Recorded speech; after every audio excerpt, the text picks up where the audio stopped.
transparence ñu xam ne ñii la ñu autorisé. Voilà les bateaux battant pavillon sénégalais, voilà les bateaux battant pavillon de l'Union européenne. ñu génn leen.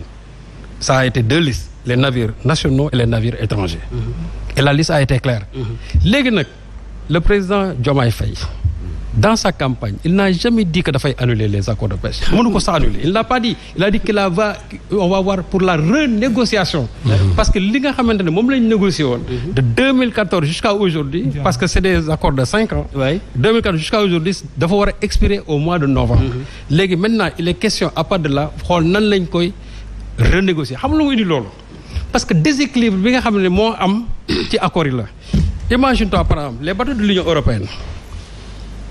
Chaque année ñoom ils ont ci géej gi 28 tonniers lañ fi am 28 tonniers am fi 10 li ñuy wax bateau scanner mooy yi nga xam ne avec canne à pêche la ñuy utiliser ñu am lu ñuy wax 5 palangriers yooyu aussi dañuy pêcher léegi li ñu leen autorisé ñoom ñu am ñu koy pêcher par an 10 000 tonnes de thon ak ñu 1700 tonnes de merlu noir ñoom loolu la ñu war a pêcher par an mais te soo xoolee loolu 10 000 tonnes yooyu lu mu leen di indil pratiquement c'est 194 milliards la par an 1700 yooyu lu mu leen di indil boo xoolee presque booru 17 milliards la boo leen boolee tey presque dina dem ay 214 milliards yoo xam ne ñoom en réalité loolu la leen di dikkee or ñoom lan la ñuy verser état Sénégal 1 milliard 115 millions.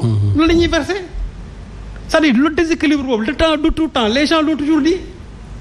De tout temps accord de pêche yi depuis 1979 quand il y avait la communauté économique européenne ba léegi la ñuy signé ay accord de pêche avec l'Europe donc waxuñu ne demain la veille que dañ koy bàyyi déedéet mais il faut quand même dans ce déséquilibre que revoir les choses ñoom mënuñu li nga xam ne moom la ñuy pêcher chaque année muy indi leen 214. mais revoir les choses en quoi faisant. waaw non c'est-à-dire quand on renégocie c'est-à-dire que ñoom li ñuy verser la compensation bi mais comment ils peuvent verser 1 milliard 115 millions par an.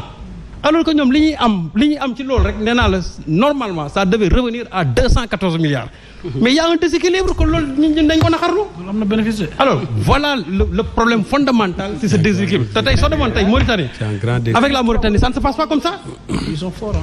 Avec la Mauritanie ça ne se passe que quoi. Et puis ñoom li ñu wax dañ ne en même temps dinañ jël 50% yi personnel bi ñuy nekk seen bateau yi ay sénégalais dinañ jël et puis la transformation aussi du thon va se faire ici. Et en plus aussi dinañ accompagner je crois la pêche artisanale et cetera mais loolu c'est rien ñi nga xamante ne ñoom ñooy liggéey seen bateau yi ils sont exploités ñi nga xamante ne aussi ñoo nekk dans la transformation encore au port du thon ils sont exploités moi j'en connais coréens li ñuy def foofu. sous-exploité. Ça c'est l'esclavage moom la la boo demee coréens yi li ñuy defee et puis des gosses qui travaillent 7 jours sur 7 donc boo jëlee loolu globalement. C'est-à-dire c'est tout ça qu'il faudra revoir man jàpp naa ne Union européenne mën nañ ñëw pêche fii mais quand même qu'on puisse revoir li nga xamante ne tey moom la ñuy dugal fii ci dëkk bi macha allah parce que bu fekkente ne dañuy am 214 milliards bëgg a indi ne dañuy ci dugal fii 1 milliard 115 d'ailleurs Jean-Marc Pisani wax na ko rek barki démb parce que y avait une information qui avait fuité ñu ne woy dañu suspendre non on n'a pas suspendu. Et là, l'ambassadeur de l'Union européenne, il n'y a pas de suspension. Et c'est lui qui a donné même ces chiffres en disant que ni le mbir mi tëddee. Il n'exclut pas qu'il puisse avoir de renégociations par rapport bien sûr à ces accords de pêche. moo tax ma ne accord de pêche yi c'est-à-dire dafa nekk loo xam ne dañ ko war a xoolaat. comme mais c'est ça renégocier alors que souligné nga fi ay problématiques yu bëri. waaw moom laa la wax mais c'est-à-dire non quand je dis renégociation. xam nga est-ce qu'on a des experts. xam nga par exemple bi ñuy dem. avec l'Union européenne même les gens de société civile ñoom biiraay ñëpp yóbbaale nañu leen.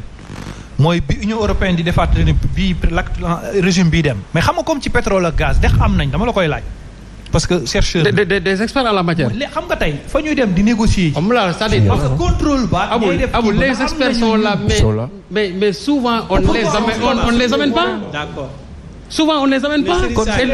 Et loolu dans le même loolu dans les. loolu est-ce que là-bas man fi may wax. waaw par exemple tey code pétrolier bu ñu fi fekkoon. ñi changé ko.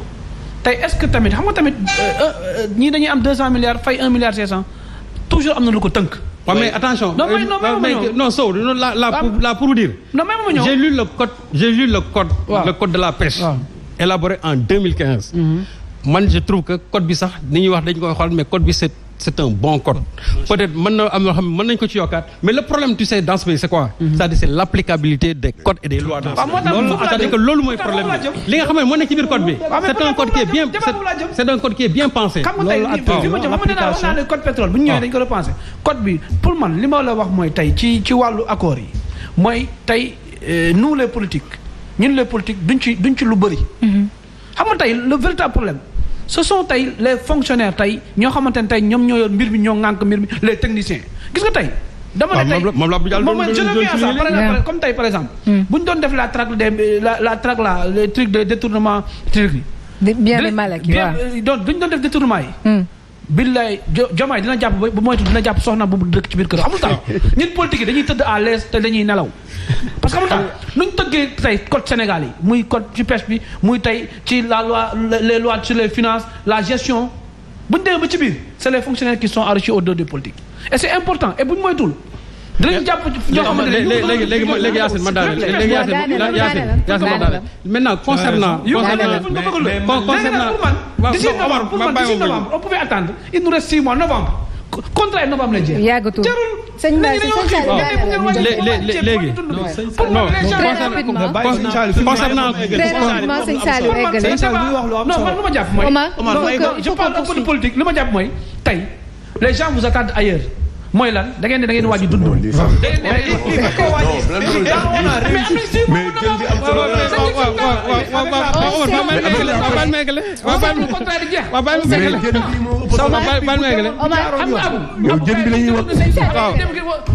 non en réalité. jën moo gën a garaaw sax jën bi sax lañ gën a soxla. s'il vous plaît micro les autres. mais Omar soo xoolee récemment. Louis Michel, le président du Conseil européen, il était venu ici. Et ça, c'était dans le cadre de l'APDD, l'accord de partenariat de pêche durable. Il était venu dans ce cadre-là parce que nous avons au mois de novembre l'affaire Bidia. Donc dès à présent, il faut que nous nous pour dire lolo. Lolo, sa présence ici, c'était pour revoir accord bu ñu war a mën a signer à partir du mois de novembre. ak leneen loolu nag mooy indi par exemple li nga xam ne moom la ministre bi def. ñu génne liste yi nga xam ne ñoom ñoo war a en tout cas ñoom ñoo war a def ci géej gi. ensuite on a parlé de l'audit du pavillon sénégalais. mais loolu xam lu muy indi. xam nga de tout temps aussi acteurs yi dafa am ñoo xam ne dañuy taxaw ne y a des bateaux chinois.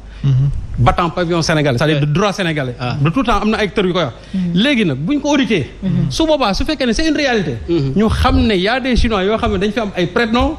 te su boobaa nag li ñuy ci war a jël comme décision jël ko su fekkee nag aussi loolu amul. en ce moment-là ñi nga xam ne ñoo doon pêcher. Ils ont la licence qu'il faut. Oui. Mais l'essentiel, c'est de faire un audit par rapport à ça. Au moins, il y a plus d'exagération là. Bravo. Mais loolu moo war a audit. Je dis bravo. Parce que man gisuma bateau bi. Est-ce que gisuma ko. wàcce seen micro yi dégguñu leen. non Ndeye da koy doole. Est-ce que il peut pas y avoir de dations en paiement aussi avec la mer.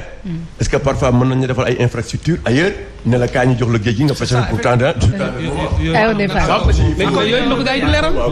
dem nañ ko leeral. c'est bon. alors on y va. Comme arène nationale beeg yooyu. lan moo indi coowal pêche bi. dañu toog ministère de la pêche publier liste de bateaux autorisés à pêcher dans les eaux sénégalaises dont 132 sénégalais et 19 étrangers. loolu moo indi wax ji mais cette publication de la liste elle n'est pas nouvelle. parce que bii la fi ministre de la pêche bi fi mujjee génn bàyyi à savoir Pape Sagna Mbaye. Macha Allah. Donc il n'y a pas de nouveauté sous le soleil.